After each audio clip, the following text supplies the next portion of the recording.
வணக்கம் ரதி. திருவாரூர் மாவட்டம் மன்னார்குடி அருகே முத்துப்பேட்டை சாலையில் சித்தேரி என்ற இடத்தில் தனியார் பினாயில் தயாரிக்கும் நிறுவனம் ஒன்றில் போதைப் பொருட்கள் தயாரிப்பதாக வந்த ரகசிய தகவல் திருச்சி மத்திய மண்டல நுண்ணறிவு பிரிவு அதிகாரிகளுக்கு தகவல் கிடைத்திருந்தது. இதனையடுத்து திருச்சி மத்திய மண்டல நுண்ணறிவு பிரிவு இன்ஸ்பெக்டர் கண்ணன் தலைமையில் அங்கு போலீசார் உட்பட ஏராளமானோர் சோதனை செய்ததில் அதில் போதைப் பொருட்களுக்கு தயாரிப்பதற்கான அறிகுறி இருந்ததை அடுத்து உடனடியாக இந்த பிரச்சனையானது போதைப் பொருள் தடுப்பு நுண்ணறிவு பிரிவு அதிகாரிகளுக்கு தெரிவிக்கப்பட்டது. இதனைத் தொடர்ந்து அதன் டிஎஸ்பி அந்தோணி ஆரோக்கியதாஸ் உள்ளிட்டோர் தீவிர சோதனையில் ஈடுபட்ட பொழுது அந்த நிறுவனத்தில் இருந்த தஞ்சாவூரைச் சேர்ந்த மதியழகன், கேரளாவைச் சேர்ந்த பிரசாத், கேரளா மாநிலம் திருச்சூரைச் சேர்ந்த பினு, சூராஜ் ஆகியோரை பிடித்து தீவிர விசாரணை மேற்கொண்டனர்.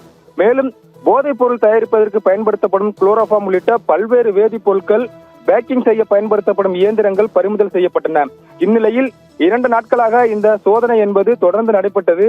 இதில் போதைப் பொருள் தடுப்பு நுண்ணறிவு பிரிவு அதிகாரிகள் நமக்கு தகவல் தெரிவித்தது என்னவென்றால் பாத்தீங்கன்னா, போதைப் பொருள் தயாரிப்பதற்கான ஒரு சில மூலப்பொருட்கள் இங்கு தயாரிக்கப்பட்டு வருகிறது எனவும் போதைப் பொருள் தடுப்பு நுண்ணறிவு பிரிவு அதிகாரிகள் நமக்கு தகவல் தெரிவித்துள்ளனர். மேலும் குறிப்பாக நாம் முக்கியமான விஷயம் இதில் பார்க்க வேண்டியது என்னவென்றால், மதியழகன் என்பவர் கடந்த 2019ஆம் ஆண்டு ஆஸ்திரேலியாவிற்கு போதைப் பொருள் கடத்துவது தொடர்பான வழக்கு தற்போது வரை நிலுவையில் இருந்து வருகிறது.